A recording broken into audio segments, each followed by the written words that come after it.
John chapter 8, Amplified Bible. But Jesus went to the Mount of Olives early in the morning at dawn. He came back into the temple court, and the people came to him in crowds. He sat down and was teaching them.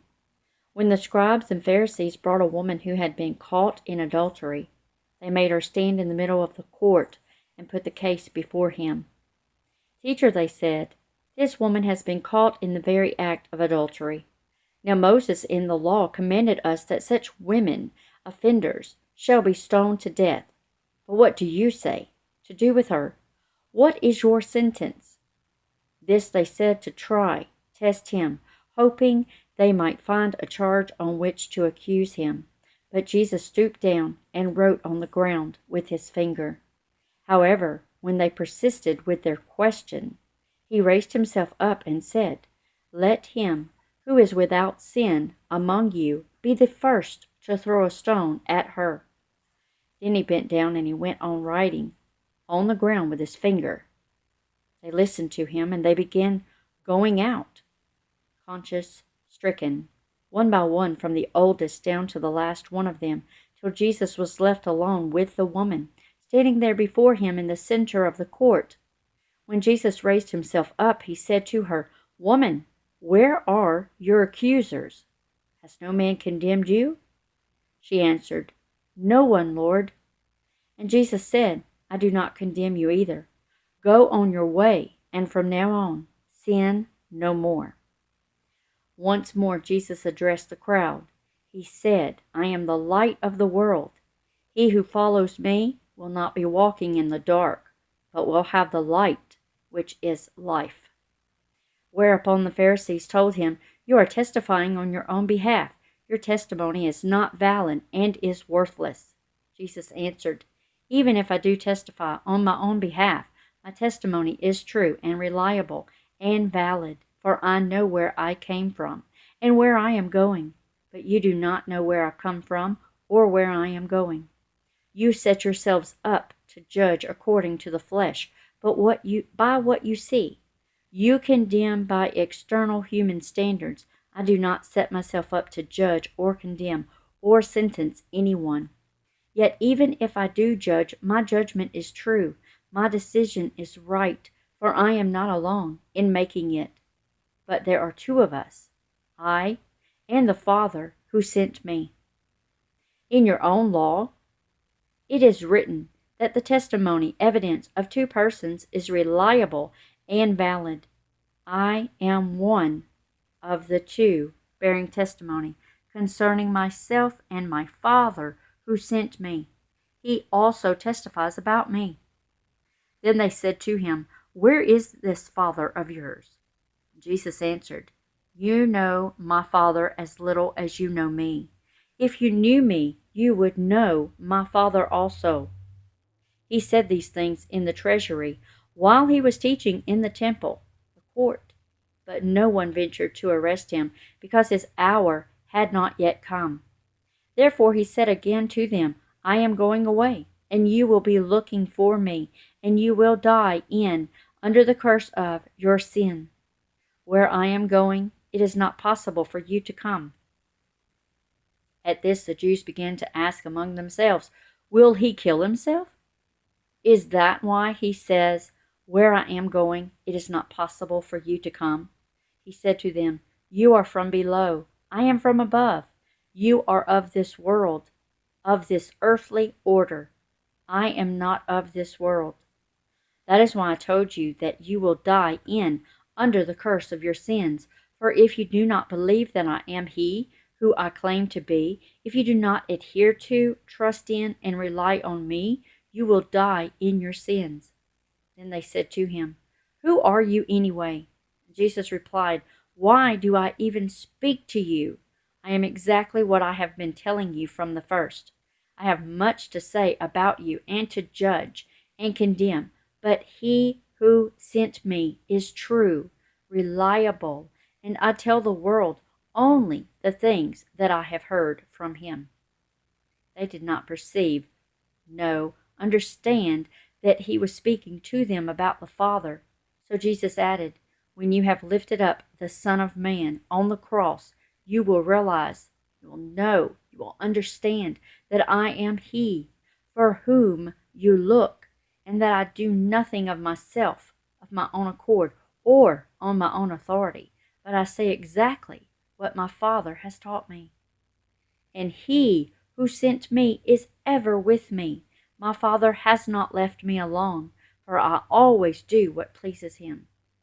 And he said these things. As he said these things, many believed in him. They trusted and relied on and adhered to him. So Jesus said to those Jews who had believed in him, "If you abide in my word, hold fast to my teaching, and live in accordance with them, you are truly my disciples, and you will know the truth, and the truth will set you free." They answered him, "We are Abraham's offspring, descendants, and have never been in bondage to anybody. What do you mean by saying you will be set free?" Jesus answered them, "I assure you, most solemnly I tell you, whoever commits and practices sin is the slave of sin. Now a slave does not remain in a household permanently forever. The son of the house does remain forever. So if the Son liberates you, makes you free men, then you are really and unquestionably free. Yes, I know that you are Abraham's offspring, yet you plan to kill me, because my word has no entrance, makes no progress, does not find any place in you. I tell the things which I have seen and learned at my Father's side, and your actions also reflect what you have heard and learned from your father." They retorted, "Abraham is our father." Jesus said, "If you were truly Abraham's children, then you would do the works of Abraham, would follow his example, do as Abraham did. But now, instead, you are wanting and seeking to kill me, a man who has told you the truth, which I have heard from God. This is not the way Abraham acted. You are doing the works of your own father." They said to him, "We are not illegitimate children, and born out of fornication. We have one Father, even God." Jesus said to them, "If God were your Father, you would love me and respect me and welcome me gladly, for I came forth from God, out of his very presence. I did not even come on my own authority, or of my own accord, as self-appointed, but he sent me. Why do you misunderstand what I say? It is because you are unable to hear what I am saying. You cannot bear to listen to my message. Your ears are shut to my teaching. You are of your father, the devil, and it is your will to practice the lusts and gratify the desires which are characteristic of your father. He was a murderer from the beginning and does not stand in the truth, because there is no truth in him. When he speaks a falsehood, he speaks what is natural to him, for he is a liar himself and the father of lies and of all that is false. But because I speak the truth, you do not believe me. You do not trust me, do not rely on me, or adhere to me. Who of you convicts me of wrongdoing or finds me guilty of sin? Then if I speak truth, why do you not believe me? Trust me, rely on and adhere to me. Whoever is of God listens to God. Those who belong to God hear the words of God. This is the reason that you do not listen to those words to me, because you do not belong to God and are not of God or in harmony with him. The Jews answered him, "Are we not right when we say you are a Samaritan and that you have a demon, that you are under the power of an evil spirit?" And Jesus answered, "I am not possessed by a demon. On the contrary, I honor and reverence my Father, and you dishonor, despise, vilify, and scorn me. However, I am not in search of honor for myself. I do not seek and am not aiming for my own glory.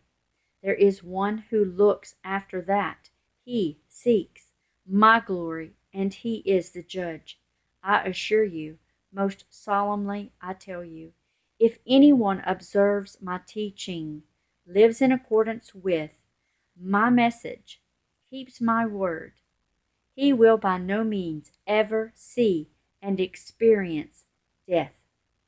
The Jews said to him, Now we know that you are under the power of a demon, insane. Abraham died, and also the prophets. Yet you say, if a man keeps my word, he will never taste death in all eternity. Are you greater than our father Abraham? He died, and all the prophets died. Who are you yourself out? Who do you make yourself out to be? Jesus answered, If I were to glorify myself, magnify, praise, and honor myself, I would have no real glory, for my glory would be nothing and worthless.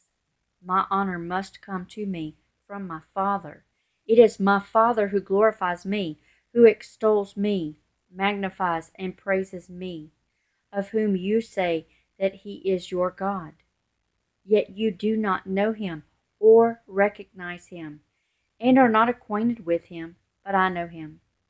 If I should say that I do not know him, I would be a liar like you, but I know him and keep his word, obey his teachings, and faithful to his message. Your forefather Abraham was extremely happy at the hope and prospect of seeing my day, my incarnation, and he did see it and was delighted. Then the Jews said to him, You are not yet 50 years old, and have you seen Abraham? Jesus replied, I assure you, most solemnly I tell you, before Abraham was born, I am. So they took up stones to throw at him, but Jesus, by mixing with the crowd, concealed himself and went out of the temple. He went out of the enclosure.